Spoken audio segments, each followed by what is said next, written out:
rapat, dubur yang melek. Itu karenanya kata Rasulullah, man nama fa'alaihil wudu. Barang siapa yang tidur maka dia harus wudu. Tapi ada riwayat Abu Dawud, kata Rasulullah SAW, innamal wudu ala man nama muttaji'an. Sesungguhnya wudu itu bagi siapa yang tidurnya berbaring. Masing-masing riwayat ini sama-sama lemah. Itu karenanya khilaf di antara ulama.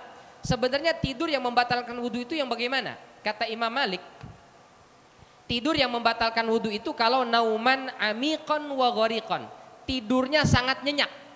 Kalau orang Betawi bilangnya tidur kebo, geledek nyamber dia masih itu batal wudunya kata Imam Malik, apapun posisi tidurnya.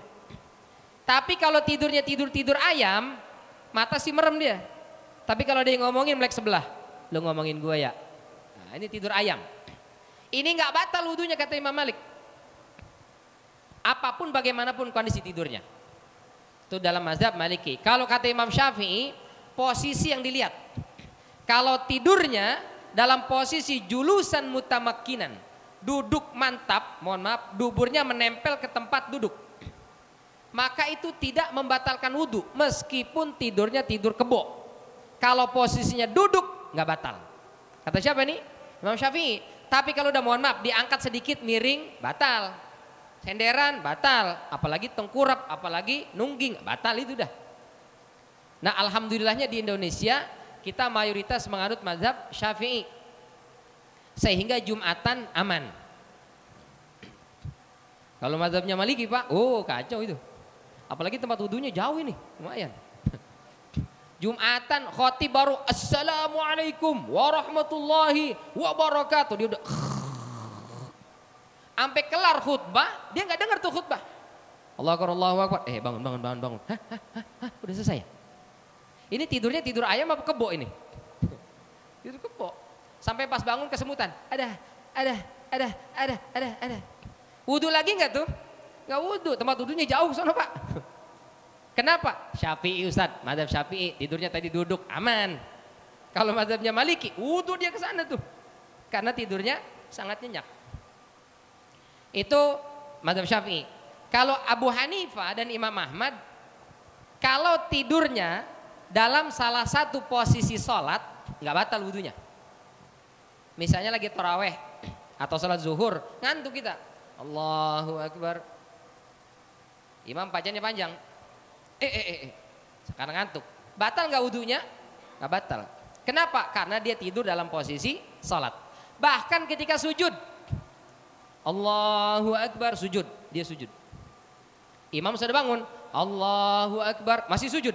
Kata di sampingnya, khusyuk bener nih orang, banyak banget yang diminta sama dia. Tapi nggak bangun-bangun dari sujud, sampai imam mau sujud lagi dia belum juga bangun. Wah, ini bukan khusyuk sholatnya nih, bukan khusyuk nih doanya, ini ketiduran. Senggol dikit biar kebangun. Batal nggak wudunya? Nggak batal. Kan nungging Ustad, mohon maaf, sujud itu kayaknya antep banget, dubur nembak itu, nggak batal. Kenapa? Karena dia salah satu posisi sholat.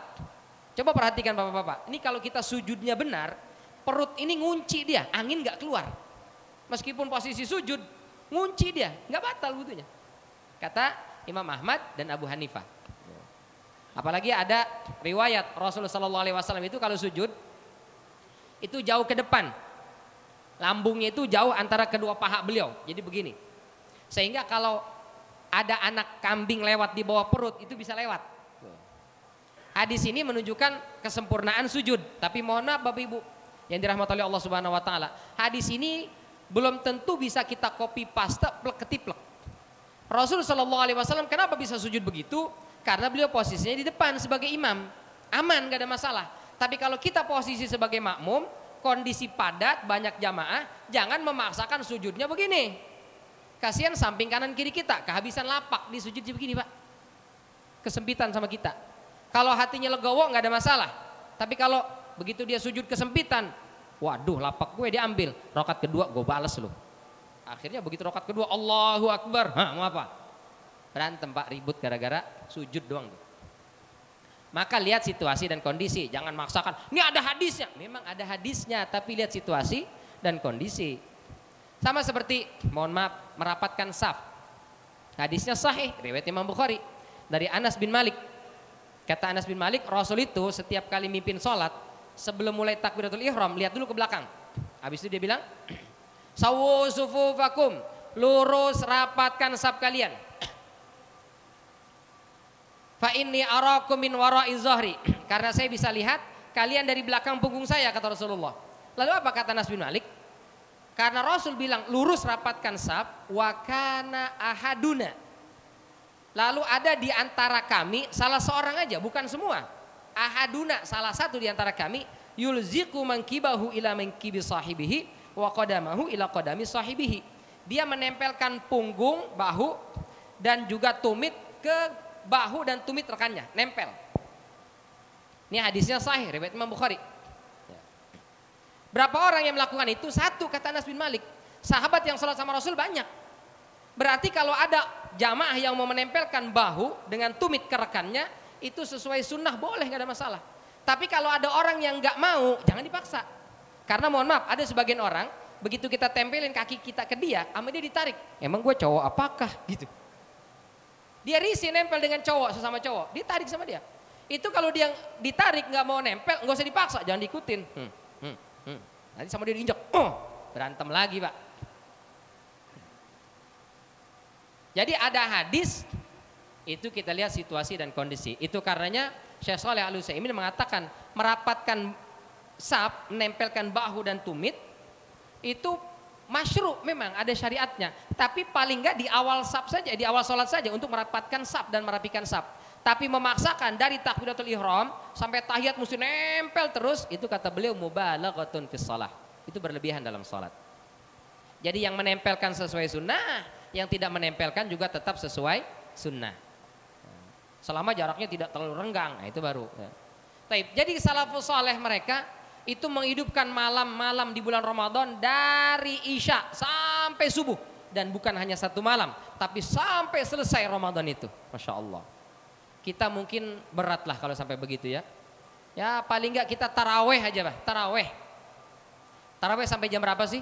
8:30 rata-rata. Lewat ya maksimal banget jam 9 udah kelar itu. Tapi rata-rata jam 9. Kalau udah sampai jam 9 lewat 15 menit, jam 9 kurang seperempat biasanya sudah banyak yang teriak-teriak di belakang. Amin, amin. Padahal yang penceramah lagi ngomong, ini bilang amin, amin. Itu kode supaya cepat-cepat biasanya. Ini udah dibilang amin belum ya? Belum ya? Sampai 8:30 rata-rata. Itu aja kita jaga tuh istiqomah sampai kelar Ramadan. Setelah selesai Ramadan terserah dah. Mau tarawih lagi kayak mau enggak terserah. Yang penting sampai Ramadan itu kita. Kita jaga tarawih ini minimal tarawih. Jangan sampai lepas. Bawa anak-anak kita, Pak. Anak-anak kita ke masjid. Ramaikan masjid dengan anak-anak, enggak masalah. Jadi kalau anaknya di masjid, bapaknya ke masjid, ibunya ke masjid, keluarganya ke masjid, masjid akan ramai. Jadi istiqomah di situ. Karena tidak merasa sendirian, bawa anak-anak. Tapi mohon maaf, ini banyak, mohon maaf sekali. Banyak jamaah itu yang risih kalau ada anak-anak. Ustadz, anak-anak ini aduh bikin ganggu aja. Kasihan anak-anak dari rumah sama ibunya domelin. Kamu pergi ke masjid, sholat taraweh sana. Begitu sampai masjid kata bapak-bapak, berisik banget di bocah, balik sana. Akhirnya bocah nih dari rumah domelin suruh ke masjid, sampai di masjid domelin sama bapak-bapak. Kemana tuh bocah? Kelayap dia, main HP, pinggir jalan segala macam. Ini bahaya, Pak. Kalau dulu tahun 80-an anak-anak cowok ngelayap di jalanan masih terkontrol dah. Masih ketakar istilahnya. Kalau zaman sekarang ngeri. Kalau dulu nih ada anak-anak cowok misalnya duduk-duduk di pinggir gang, lalu datang anak dari kampung sebelah atau kompleks sebelah lewat. Itu bisa berantem cuma gara-gara tatap-tatapan, lihat-lihatan doang. Apa lihat-lihat? Apa lihat-lihat? Bak big book berantem gara-gara lihat-lihatan doang. Itu dulu. Sekarang beda, Pak. Sekarang cowok diliatin sama cowok, ngedip matanya. Abis itu minta nomor HP. Ngedet dia nonton berduaan. Abis itu nikah dia di Bali. Nauzubillah min dzalik. Cowok sama cowok. Aduh, nauzubillah. Ngeri. Ini penyakit sosial. Ini mesti kita lindungin anak-anak kita. Gimana cara melindunginya? Dekatkan mereka dengan masjid. Terkhusus di bulan Ramadan ini. Ngeri. Maka saya setuju. Ini mohon maaf sekali. Kalau ada penyakit LGBT itu, longsor, gempa, banjir, tsunami LGBT. Itu memang mesti dihukum itu. Karena dia penyakit sosial, dia menular. Ada yang sampai hukum mati di beberapa negara. Mungkin jangan sampai hukum mati lah ya. Penjara, ada penjara. Setuju saya itu. Jadi kalau ada cowok nikah sama cowok, jeblosin ke penjara. Cewek sama cewek nikah, jeblosin ke penjara. Satu sel berdua nggak apa-apa. Berapa tahun Ustadz? Tergantung berapa lama dia bisa punya anak. Punya anak bebas loh. Minimal nelor. Nggak punya anak nelor. Nelor bebas. Nah, nggak bisa punya anak, nggak bisa nelor, dekam dah terus di penjara. Karena ini penyakit sosial. Maka kita lindungi anak-anak kita. Ayo ramaikan masjid sampai selesai Ramadan ini. Bawa anak-anak kita. Ustadz, kalau ada anak-anak tuh berisik, lari-larian Ustadz. Namanya juga anak-anak, lari-larian wajar. Kalau udah jenggotan, lari-larian itu yang kita selengkat. Udah jenggotan masih larian. Bocah mah wajar. Makanya saya sampaikan, mohon maaf bapak-bapak ini kalau kita sholat taraweh, yang bawa kacamata itu dipakai aja. Jangan dicopot. Ini pakai kacamata dilepas, taruh di depan. Dia sholat. Allahu Akbar. Udah tahu banyak anak-anak lari-larian kan? Begitu lewat depan dia, kacamatanya mau keinjek. Nggak khusyuk lah sholatnya. Maka pakai, kalau nggak kantongin dah itu. Ustadz, ini kalau ada anak-anak nih, aduh, pakaiannya kadang-kadang nggak beres. Makanya kita titip sama ibu-ibu, kasih tahu sama istri kita, anak-anak ini kalau mau ke masjid pakai pakaian yang rapi, yang wangi, yang bersih. Usahakan jangan ada kaos yang tulisan di sini, gambar-gambar macam-macam. Kadang-kadang ada gambar lagi melet.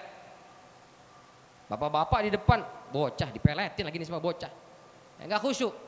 Atau kadang-kadang nggak ada gambar, tapi tulisan di sini. Captoen, bedoel, nama-namanya kan aneh-aneh itu kan. Jadi kita ngebaca itu semua nama-nama itu. Ilaha illallah.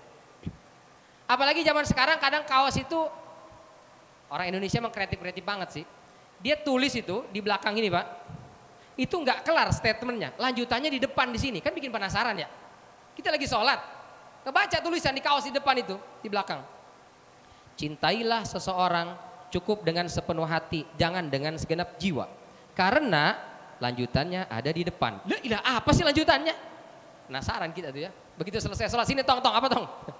Oh rupanya karena ketika kau kecewa, kau cukup sakit hati, tidak sampai sakit jiwa. Oh itu udah lanjut. Mengganggu kekhusyuan. Maka sholat pakaiannya yang rapi, jangan ada tulisannya anak-anak kita, mentang-mentang anak-anak. Ustadz, kadang-kadang kalau ada anak-anak nih, mohon maaf Ustadz, dia suka lari ke sana kemari, sap jadi pada kosong. Kalau sap kosong, isi. Siapa yang isi? Yang di belakang, bukan di samping. Karena kalau ini kosong, yang isi di samping, geser, semuanya geser. Maka siapa yang isi? Yang di belakang. Maju ke depan. Ustadz, katanya kan kalau sholat bergerak lebih dari 3 kali batal sholatnya. Jadi sedikit-sedikit Ustadz. Itu kelamaan, langsung maju. Langsung isi sap. Ustadz saya bawa HP, bagaimana Ustadz? Tendang-tendang HP-nya apa bagaimana ini Ustadz? Ambil aja, ambil. Bawa, taruh ke depan. Ini bergerak lebih dari 3 Ustadz, boleh gak ada masalah. Bergerak lebih dari 3 gerakan dalam sholat, kalau itu dibutuhkan, boleh. Bahkan ada yang wajib gerak, seperti ngisi sap, ini wajib nih.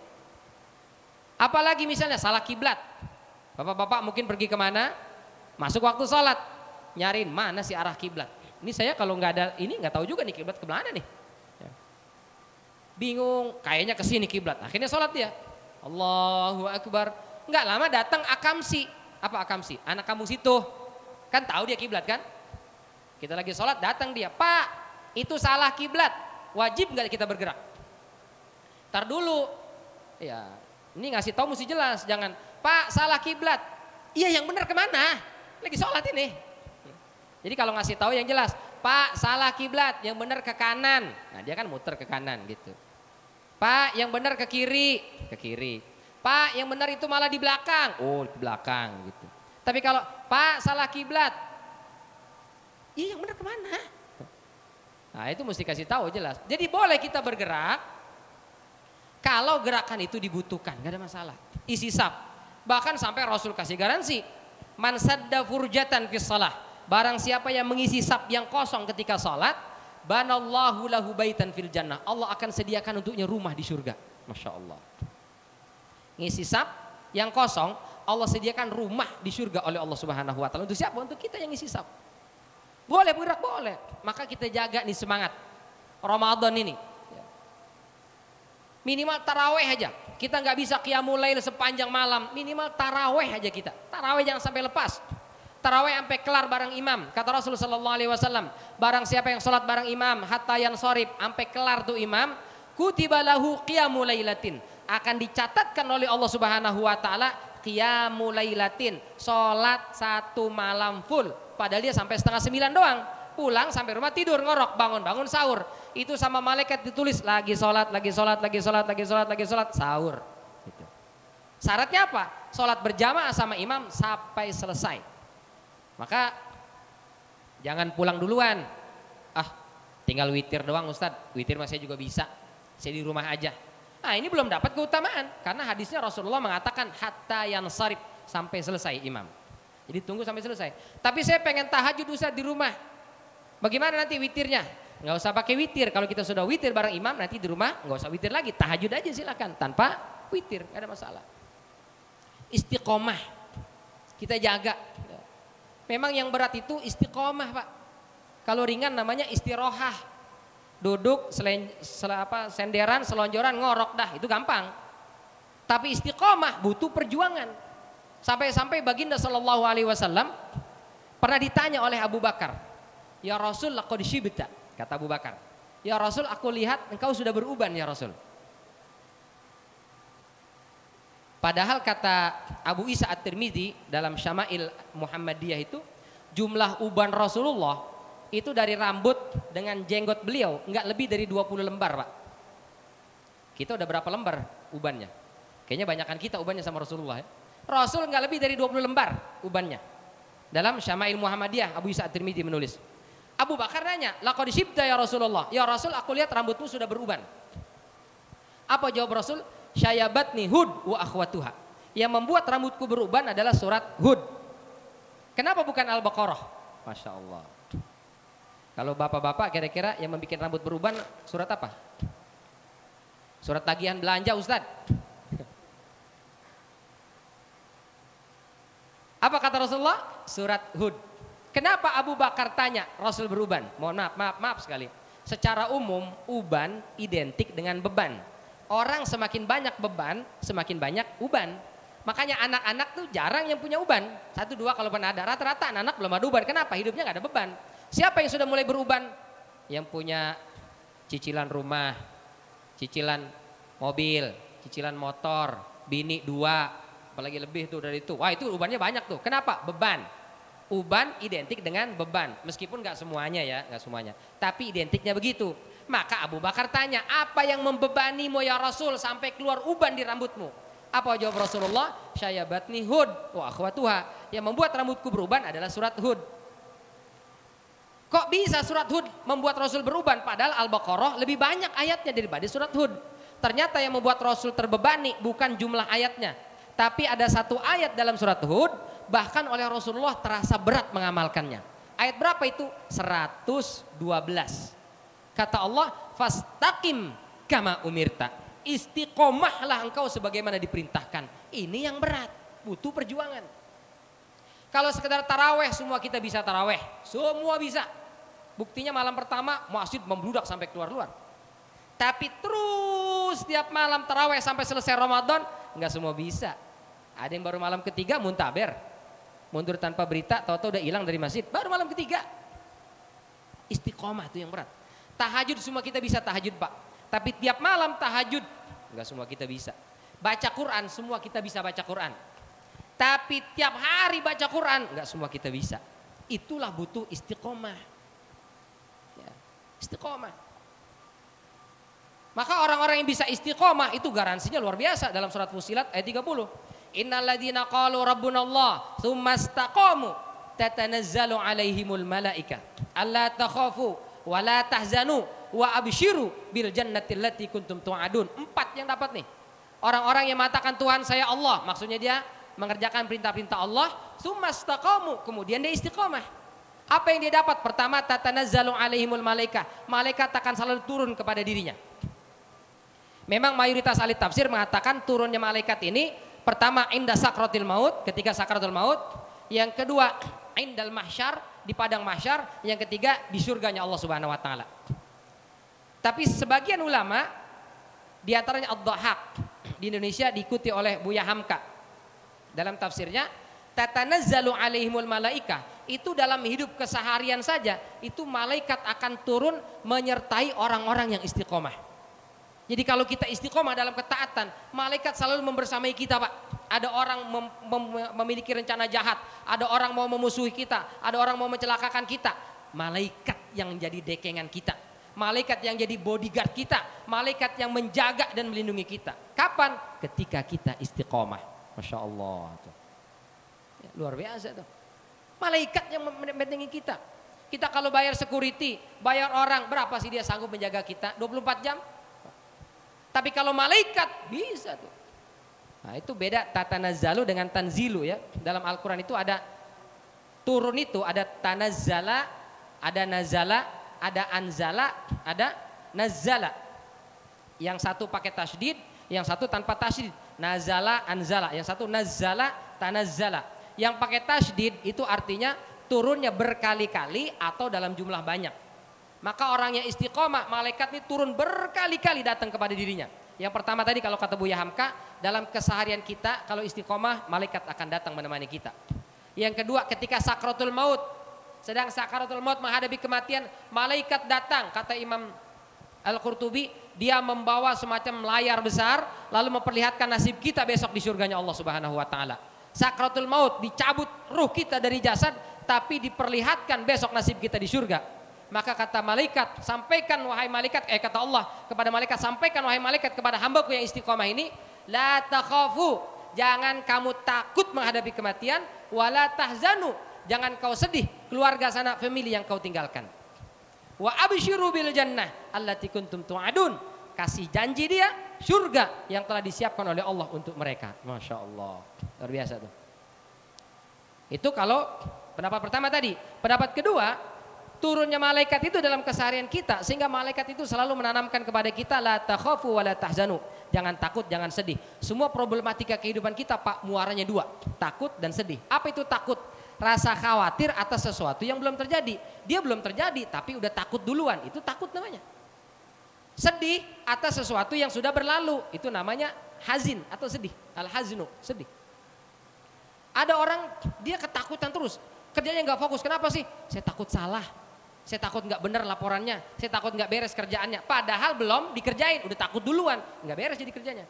Atau ada yang kerjanya melamun aja, galau aja. Ente kenapa melamun terus? WA saya Ustadz, checklist 1 doang Ustadz. Kalau pun checklist 2, centang biru nggak dibalas-balas Ustadz. Sedih hati saya Ustadz, dicuekin saya. Nah ini hazina. Orang-orang yang istiqomah, dia tidak takut dengan masa depan, dia tidak sedih atas musibah dan bencana yang terjadi kalau dia istiqomah. Maka ayo sama-sama kita belajar untuk bisa istiqomah. Bagaimana menjaga ketaatan. Nggak usah banyak. Rasul mengatakan sebaik-baik amal itu adwamuha wa in qalla. Setiap amal yang dilakukan secara kontinu istiqomah, meskipun kelihatannya sedikit. Baca Quran meskipun cuma sehalaman, tapi setiap hari. Sedekah meskipun mungkin cuma 2.000 perak, tapi setiap hari, hari ini 2.000, besok 2.000, terus sampai akhir hayat kita. Itu lebih Allah cintai dibandingkan brok sekaligus khatam Quran, habis itu nggak baca-baca lagi. Brok 1 juta, habis itu nggak infak-infak lagi.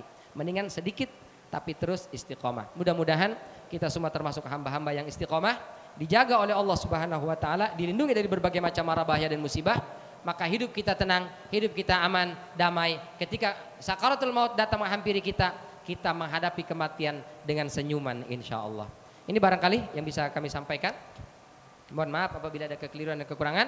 Ini karena sudah disediakan doorpes sama panitia. Kayaknya hadiah umroh Ustaz ya. Ada yang sebelum saya bertanya, mungkin ada yang mau bertanya? Silakan bagi jamaah Ya, yang bertanya. Assalamualaikum Ustaz. Waalaikumsalam warahmatullahi wabarakatuh.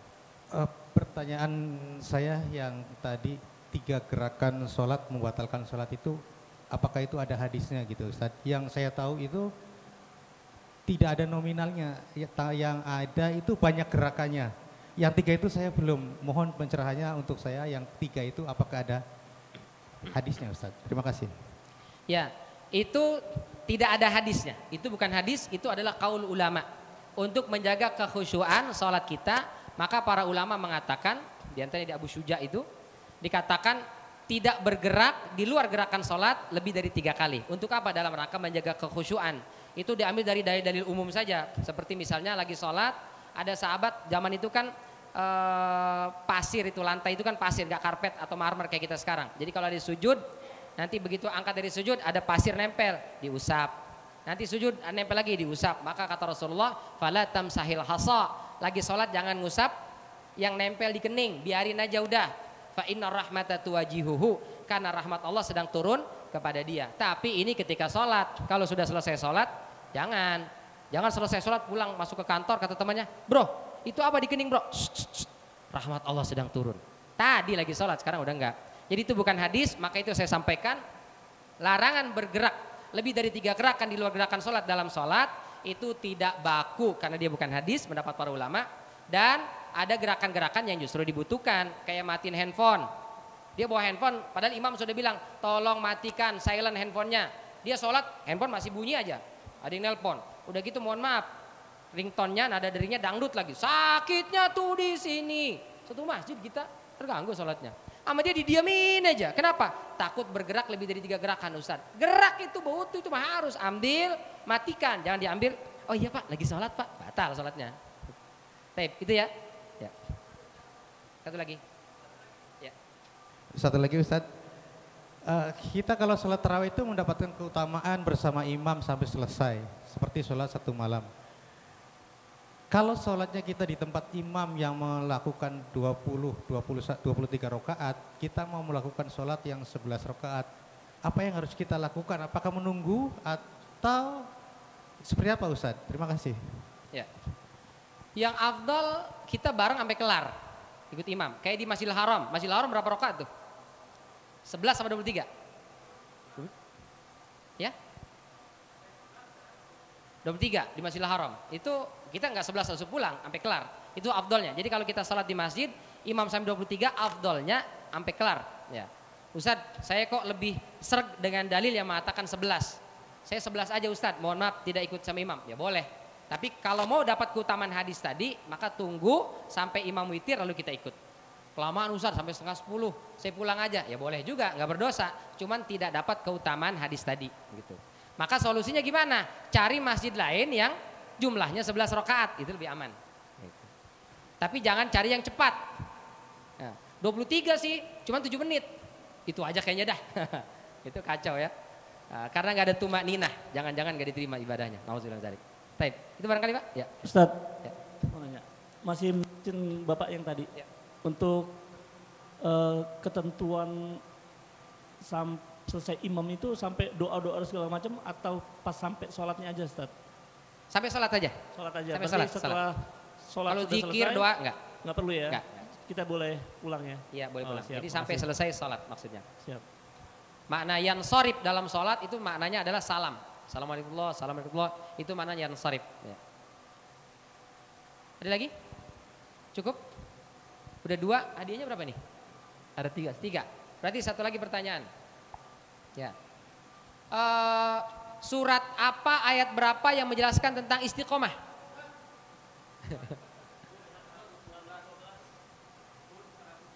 Hud 112 ya. Ya Bapak berarti. Cukup berarti ya, 1, 2, 3. Sudah cukup. Baik, terima kasih dan mohon maaf apabila ada kekeliruan dan kekurangan. Hadanallahu wa iyyakum ajma'in wabillahi taufiq wal hidayah. Wassalamualaikum warahmatullahi wabarakatuh. Waalaikumsalam warahmatullahi wabarakatuh. Diinformasikan kepada para jamaah.